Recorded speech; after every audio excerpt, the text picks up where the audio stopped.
Silakan Pak Ivan. Ya, terima kasih. Salam Pak Narkom, Pak Narkom. Ya, jadi memang tadi sudah disinggung oleh Bro Gea ya. Pertama tentang yang dikatakan apa nihil atau imprimatur ya. Barangkali mungkin saya hanya sekedar menegaskan saja. Jadi pada saat dia tertulis nihil optat itu punya makna bahwa apa yang terkandung di dalamnya itu sudah sesuai dengan pengajaran gereja. Jadi ajaran iman dan moral yang terkandung dalam sebuah kitab yang dilabeli nihil optat berarti pengajarannya itu tidak bertentangan dengan pengajaran gereja. Nah pada saat dia imprimatur otomatis berarti apa yang ada di dalam situ itu bisa dipublikasikan. Jadi semua orang bisa mengutip, bisa menjadikan itu sebagai referensi ataupun dasar daripada argumentasi ataupun kalau mau mengajar itu pun juga bisa digunakan pada saat dikatakan imprimatur. Nah, tadi juga sudah disinggung mengenai konsili. Saya sepakat juga dengan Bro Ronaldo Tamon ya. Jadi memang benar konsili kalau kita padankan ya, kalau kita padanan katanya ya dikatakan ya dalam kata lain musyawarah. Tetapi mungkin dia punya makna yang tidak sebagaimana makna musyawarah seperti yang kita kenal dalam dunia demokrasi ya. Dalam konsili di situ muatan lain bahwa Roh Kudus turut hadir uh, dalam event tersebut ya, dalam kegiatan tersebut di mana kalau kita lihat ada untuk meluruskan ataupun untuk menyanggah ajaran-ajaran yang tidak sesuai, tetapi ada juga untuk mendefinitifkan dogma ataupun doktrin, seperti misalnya tentang Bunda Maria, ya itu juga dilakukan dalam sebuah konsili untuk menegaskan tentang doktrin ataupun dogma tertentu, sehingga memang muncul juga banyak pertanyaan kok baru di dogmakan. Nah, tetapi jika mereka yang mengikuti ataupun memang benar-benar scholar atau akademik yang jujur, maka dia akan melihat bahwa apa yang baru ditetapkan ataupun difinalkan dalam suatu konflik tertentu tidak berarti bahwa hal itu adalah pengajaran yang baru, melainkan itu adalah apa yang sudah diimani.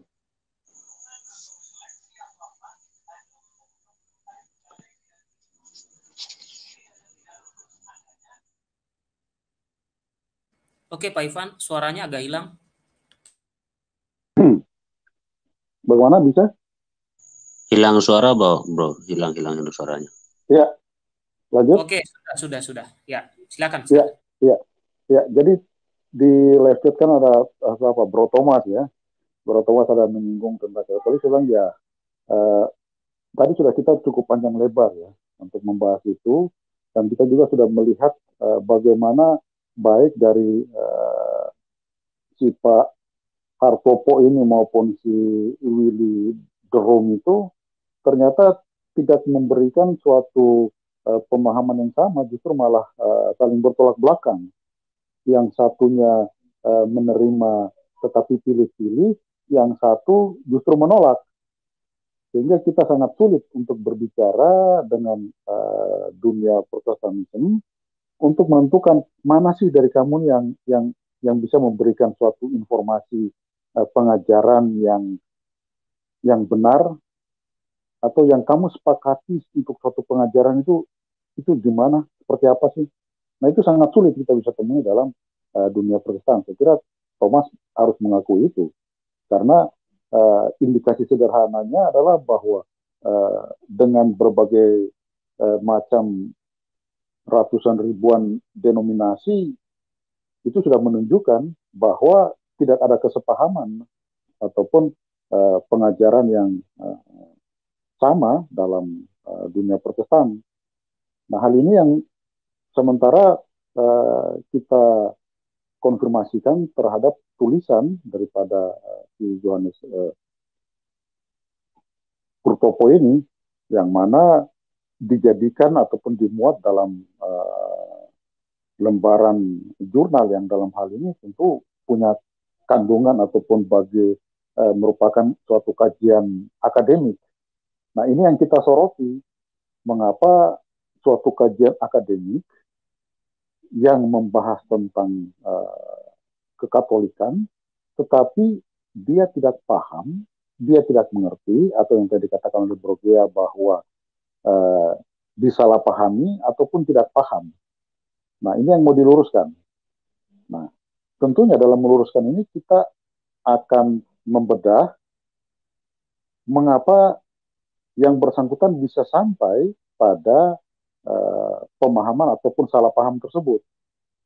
Nah, tentunya kita harus melihat perjalanan Protestantis ini tidak kita lihat dari dia, tapi kita mulai daripada Martin Luther dan kawan-kawan, dan apa yang mereka ajarkan pada waktu itu, dan bagaimana konteksnya gereja Katolik menanggapi Martin Luther dan rekan-rekan, khususnya Martin Luther tadi sudah dipaparkan oleh Brogea, bagaimana ditanggapi oleh John Eck dalam suatu perdebatan yang akademik, dan di situ Martin Luther tidak mampu untuk mempertahankan pengajaran doktrinnya. Dan itu kan diulang juga oleh si de Room tadi, si Willy de Room, yang mengatakan bahwa konsili bisa salah,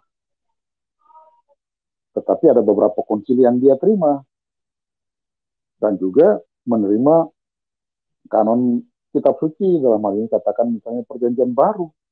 Sementara kita ketahui bahwa kanon kitab suci itu ditetapkan, difinalkan dalam konsili dan otoritas magisterium. Dalam hal ini ya kuasa mengajar yang diemban oleh pengganti Rasul Petrus. Di satu sisi dia menolak, tetapi produknya dia gunakan. Di satu sisi dia mengatakan bahwa dapat salah, tetapi dia mengklaim bahwa apa yang dia imani, ya dan amin. Nah, inkonsistensi inilah yang dipaparkan, yang dibeberkan oleh Brogea dalam konten kali ini. Dan ya kita ngobrol-ngobrol santai saja ceritanya nih, Bro Thomas. Kita ngobrol-ngobrol santai, kemudian teman-teman di live chat juga memberikan masukan-masukan, dan juga bersama-sama dengan Pak Norkom juga kita ngobrol santai sambil menanggapi, kemudian memaparkan, dan sekaligus memberikan pengajaran Katolik yang diyakini oleh atau yang diajarkan oleh gereja seperti apa. Nah, konteksnya kan adalah berbicara tentang tradisi suci yang kemudian dihadap-hadapkan oleh si Yohanes Hartopo ini dengan kitab suci. Dia membenturkan gereja Katolik dengan kitab suci. Padahal fakta sejarah bahwa Katolik bahwa kitab suci di kanon oleh gereja Katolik, itu fakta sejarah yang tidak bisa dipungkiri. Nah, untuk menentang ataupun untuk berargumentasi, maka oleh Willy de Room mengatakan kitab suci akan menjelaskan kitab suci, menjelaskan dirinya sendiri. Nah, ini kan sebenarnya bahasa klise sebenarnya. Karena apa? Apapun itu juga, yang namanya kitab kan tidak bisa berbicara. Yang menjelaskan itu kan manusia.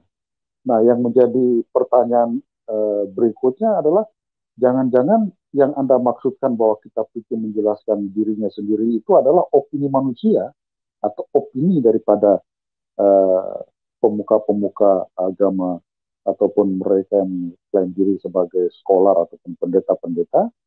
Opini mereka lah yang mereka klaim ataupun mereka letakkan sebagai penjelasan dari kitab suci itu sendiri. Artinya bahwa sebenarnya secara tidak langsung mereka mau mengatakan bahwa mereka berotoritas. Mereka adalah magisterium itu sendiri untuk menafsir, menjelaskan apa-apa yang terdapat dalam kitab suci.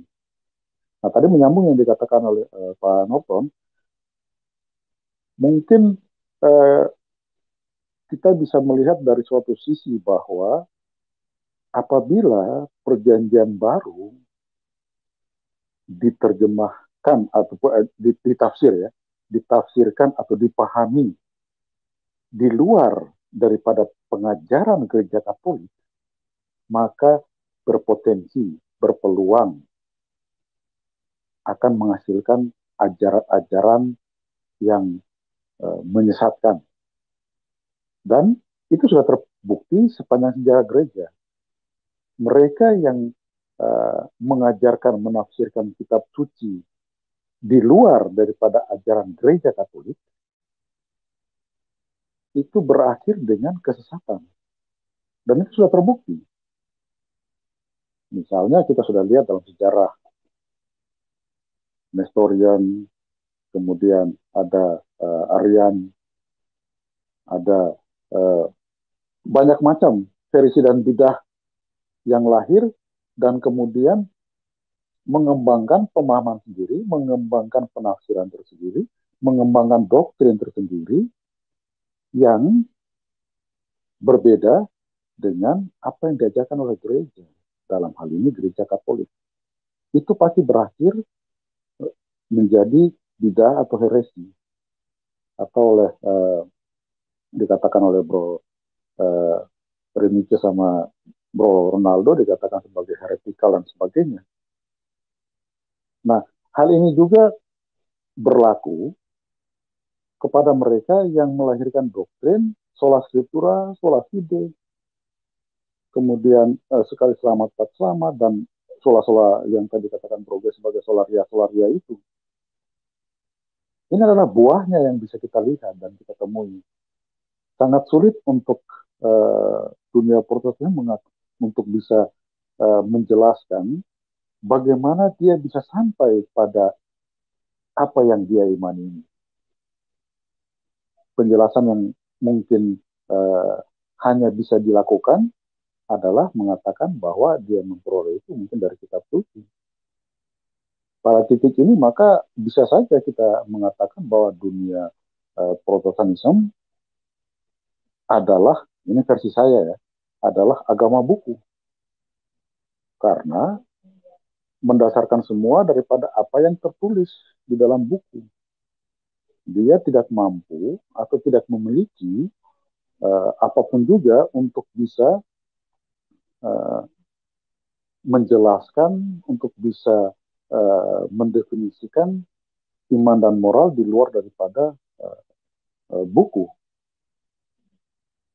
Pada konteks ini maka akan dikatakan tidak mampu beradaptasi dengan perkembangan zaman apabila kita hanya terpaku kepada buku.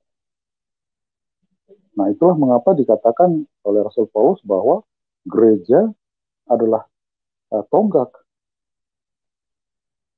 Dikatakan bahwa gereja adalah yang nanti akan memberikan ataupun apabila ada pertikaian, apabila ada persengketaan terakhir untuk bisa mengadili ataupun untuk bisa menentukan salah dan benarnya harus dibawa kepada gereja, bukan dibawa kepada kitab.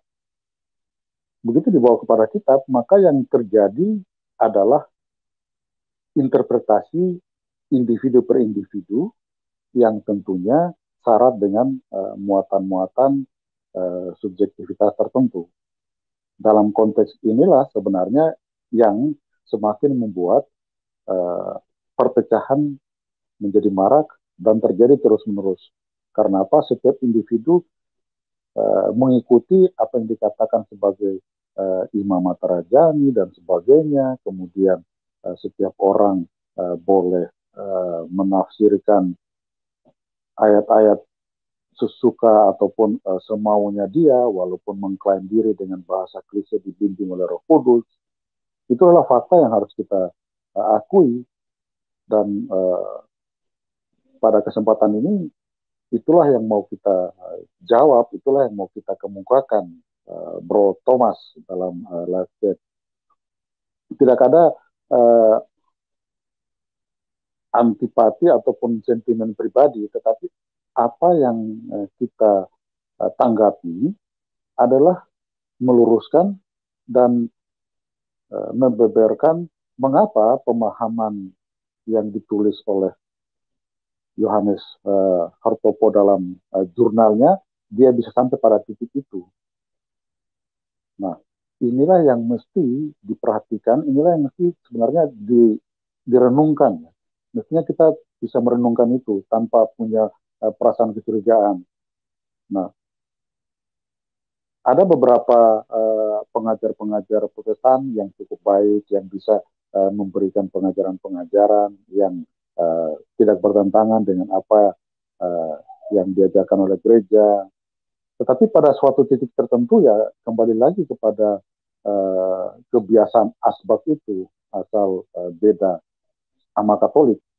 Nah, inilah yang mungkin secara perlahan ataupun baiknya kita mulai untuk bisa bersikap untuk tidak seperti itu, tetapi melihat bahwa seperti apa sih pengajaran daripada gereja Katolik, tanpa kita punya syak sangka ataupun prasangka, tanpa harus dalam diri kita sudah ada justifikasi ataupun sudah ada tudingan bahwa apa yang diajarkan Katolik pasti salah dan sebagainya. Tetapi kita dengarlah, kita lihat seperti apa sih pengajaran Katolik, atau apa sih yang diyakini ataupun yang diimani oleh Katolik. Kemudian kita coba bandingkan dengan apa sih yang dihidupi ataupun yang dilakukan oleh jemaat-jemaat purba atau jemaat perdana. Tradisi suci hanya mau berbicara tentang bagaimana pengajaran para rasul diteruskan dari generasi ke generasi sebagai implementasi ataupun sebagai pengejawantahan daripada perintah Kristus sendiri, yakni ajarilah mereka melakukan segala sesuatu yang kuperintahkan kepadamu. Itu Kristus sendiri mengatakan kepada para rasul. Dan ini menjadi renungan kita temui di mana? Apakah di gereja saya, di gereja yang lain, di denominasi yang lain, di denominasi yang mana? Sementara bagi kami Katolik, kami meyakini bahwa apa yang diperintahkan Kristus, itulah yang dijalani, itulah yang diteruskan, itulah yang diajarkan oleh gereja dari masa ke masa, dan terus demikian sampai dengan kesudahannya. Sementara demikian, Bro. Terima kasih.